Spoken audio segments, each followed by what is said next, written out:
Last time हमने transplantation तक पढ़ लिया था और आज हम पढ़ेंगे इम्प्रूविंग सॉइल फर्टिलिटी। सॉइल की फर्टिलिटी को इंक्रीज़ करने के लिए क्या क्या चीज़ें यूज़ होती है, यानी क्या क्या मेथड्स यूज़ होती है। फर्टिलिटी यानी उसकी उपजाऊ की शक्ति जो होती है, उपजाऊता उसकी बढ़ती है। Crop plants require nutrients for growth. जो क्रॉप प्लांट्स होते हैं उनको न्यूट्रिएंट्स की बहुत ज़रूरत होती है ग्रोथ के लिए। These are obtained from soil. और जो न्यूट्रिएंट्स होते हैं ये हमें सॉइल से मिलते हैं। When a farmer grows crops continuously in the same field the soil becomes poor in nutrients. अब देखो, अब वो जो प्लांट्स हैं हम एक ही जगह पे बार बार बोते जा रहे हैं, तो सॉइल में जितने न्यूट्रिएंट्स हैं हमेशा वो उतने ही थोड़ा ना रहेंगे। अब कोई एक प्लांट ने कंज्यूम कर लिया, उसकी खेती हो गई, वो पूरा हो गया, उसके बाद में उसकी फसल आ गई। अब हमने उसी जगह पे दूसरा प्लांट लगा दिया, तो वहाँ पे तो न्यूट्रिएंट्स की कमी हो जाएगी। तो उन न्यूट्रिएंट्स की कमी को फुलफ़िल करने के लिए हमें किसी चीज़ की ज़रूरत होती है, और अगर हमें उस न्यूट्रिएंट की कमी को फुलफ़िल नहीं करेंगे तो जो दूसरी बार का हम क्रॉप बोएंगे ना, वहाँ पे जो दूसरी बार की फसल डालेंगे वो अच्छे तरीके से नहीं आएगी। तो इस प्रोसेस से ओवरकम करने के लिए हमारे पास 3 तरीके होते हैं। सबसे पहली मेथड है नेचुरल मेथड। नेचुरल मेथड में क्या होती है? नेचुरल मेथड में भी 3 मेथड्स होती हैं। अब field fallow one way of allowing land to naturally regain the nutrients is to leave it free। क्या होता है कि न्यूट्रिएंट्स रिगेन करने के लिए उस लैंड को हमें थोड़ा फ्री छोड़ना पड़ता है। मतलब बिल्कुल नेचुरल मेथड होती है ये। उसमें आप उसको खुला छोड़ दो, उसमें कुछ भी मत बो थोड़े दिनों तक, मतलब 2-3 सीजन तक कुछ भी मत डालो, जो कि dead plants, animals and organic matter that collect on the land as decomposed by microbes the nutrients are return to the soil. और इस सीज़न में अपन कुछ भी नहीं बोएंगे तो कुछ मरे हुए प्लांट्स या एनिमल्स वहाँ पे पड़े रहेंगे, तो सड़ के एक अच्छा मैटर बना लेंगे, ऑर्गेनिक मैटर बना लेंगे, मैन्योर बना लेंगे, खाद जिसे हम कहते हैं, और वो इस वजह से उसमें न्यूट्रिएंट्स उसके वापस आ जाएंगे। अब क्रॉप रोटेशन एक बहुत इंपॉर्टेंट मेथड होती है। When a crop is grown season after season for many years the set of nutrients that the crop needs is used up. यानी मतलब एक के बाद एक हम जब फसल बोते जाते हैं तो जो भी न्यूट्रिएंट्स उन क्रॉप्स को ज़रूरी होते हैं वो सारे सॉइल में से ख़त्म हो जाते हैं। When the same crop is grown again, the yield will be poor। अब एक ही क्रॉप को हम बार बार बोते जाएंगे तो हमारा जो फसल निकल के आएगा वो बहुत ख़राब हो जाएगा। To prevent this from happening, और ये रोकने के लिए क्या किया जाता है? Crops grown in a field should be changed every year. जैसे आपने एक साल गेहूँ बोया तो उसमें उसको कोई पर्टिकुलर न्यूट्रिएंट्स चाहिए रहते हैं। सारे प्लांट्स को एक जैसे न्यूट्रिएंट्स नहीं चाहिए रहते, सबको अलग अलग न्यूट्रिएंट्स की रिक्वायरमेंट होती है। तो अगर आप गेहूं की फसल लगाते हैं एक साल, तो उसमें जो न्यूट्रिएंट्स रहेंगे वो ले लेगा। फिर अगले साल आप राइस की फसल लगाओ तो राइस को जो न्यूट्रिएंट्स चाहिए वो ले लेगा। मतलब ऐसे क्या रहेगा कि न्यूट्रिएंट्स का भी ज़्यादा एक्सर्शन नहीं होगा, ज़्यादा उसको एक्सप्लॉयटेशन नहीं होगा, मतलब जितना रिक्वायरमेंट है उतना ही होगा। तो इस तरीके से भी हम एक तरीके से इसको बचा सकते हैं। Growing different crops in a field over successive years to avoid depletion the nutrients in soil is called crop rotation। और इसी प्रोसेस को हम क्रॉप रोटेशन कहते हैं। यानी सॉइल के अंदर से सारे न्यूट्रिएंट्स ख़त्म ना हो जाए, इस वजह से हमें हर साल अलग अलग क्रॉप्स बोने चाहिए, और ये जो प्रोसेस होती है इसको हम क्रॉप रोटेशन कहते हैं। अब मल्टीपल क्रॉपिंग क्या होती है? Growing 2 or more crops together in the same field at the same time is called multiple cropping।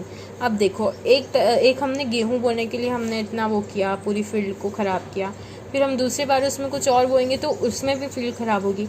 इससे अच्छा तो हम थोड़ी थोड़ी जगह में अलग अलग तरीके के सारे क्रॉप्स लगा दो, तो इसकी वजह से वहाँ पे ज़्यादा हसल बसल भी नहीं होगा और ज़्यादा न्यूट्रिएंट्स भी वो रिक्वायरमेंट नहीं होगी। For example a serial like wheat can be grown with a legume like P.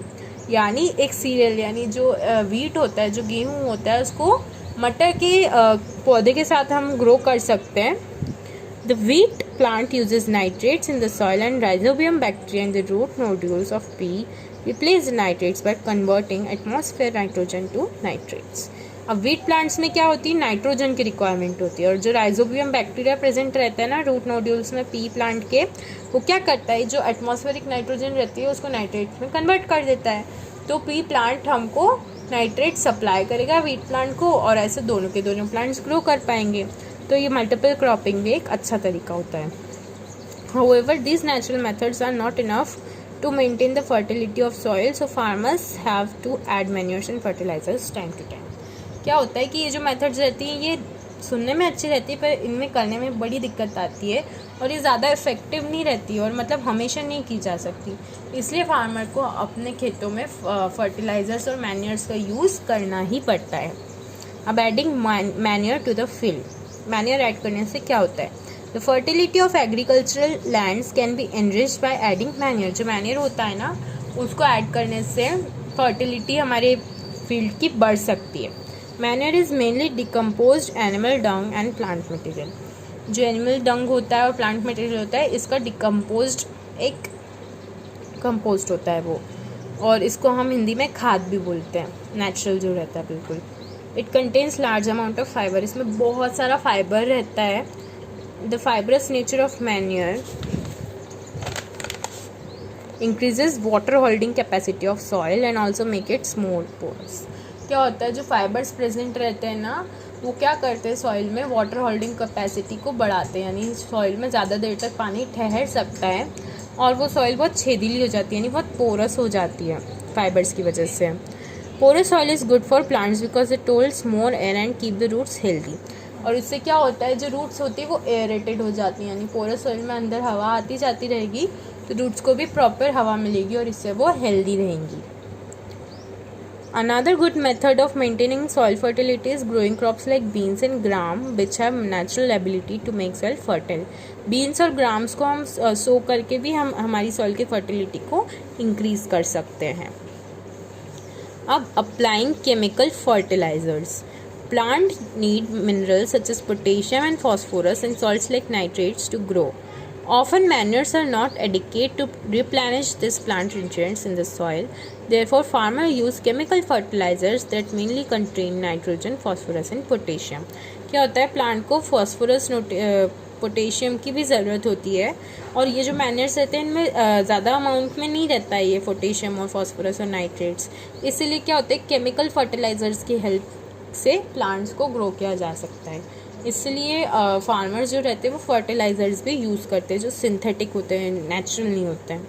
Excessive use of chemical fertilisers damages the soil, but अगर हम उससे ज़्यादा अमाउंट में यूज़ कर लेते हैं तो हमारी सॉइल ख़राब भी हो सकती है। They make the soil less porous and reduce the water holding capacity of soil. तो इससे हमारी सॉइल क्या है, मतलब ठोस हो जाती है, मतलब ऐसी पोरस नहीं रहती है और उसके अंदर ज़्यादा पानी भी नहीं ठहर पाता। इसकी वजह से हमारे प्लांट ख़राब हो सकते हैं। Chemical fertilisers also make the soil acidic, इसमें एसिड का कंसनट्रेशन बढ़ा के सॉइल एसिडिक भी हो जाती है, और most plant do not grow in acidic soil. और बहुत से प्लांट्स ऐसे रहते हैं जो एसिडिक सॉइल में ग्रो नहीं करते हैं। अब irrigation means supplying water to the crops in the fields at specific intervals. Irrigation क्या होता है, खेतों में पानी देना, पानी देने को हम इरिगेशन कहते हैं, और एक प्रॉपर इंटरवल में देते हैं उसको भी हम इरिगेशन कहते हैं। Water is important for crop as a, water important क्यों है क्रॉप के लिए, क्योंकि germination of seed does not take without water.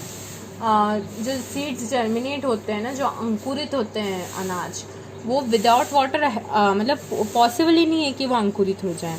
Roots fail to develop and elongate in dry soil, और रूट्स भी ग्रो नहीं कर पाती हैं ड्राई सॉइल में। उसके बाद में nutrients can not move up from soil in the absence of water.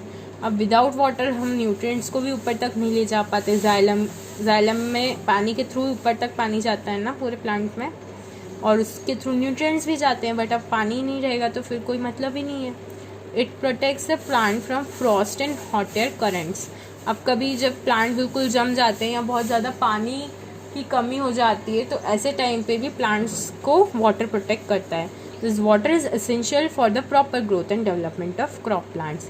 इसलिए पानी इतना ज़रूरी होता है किसी भी प्लांट के डेवलपमेंट और ग्रोथ के लिए।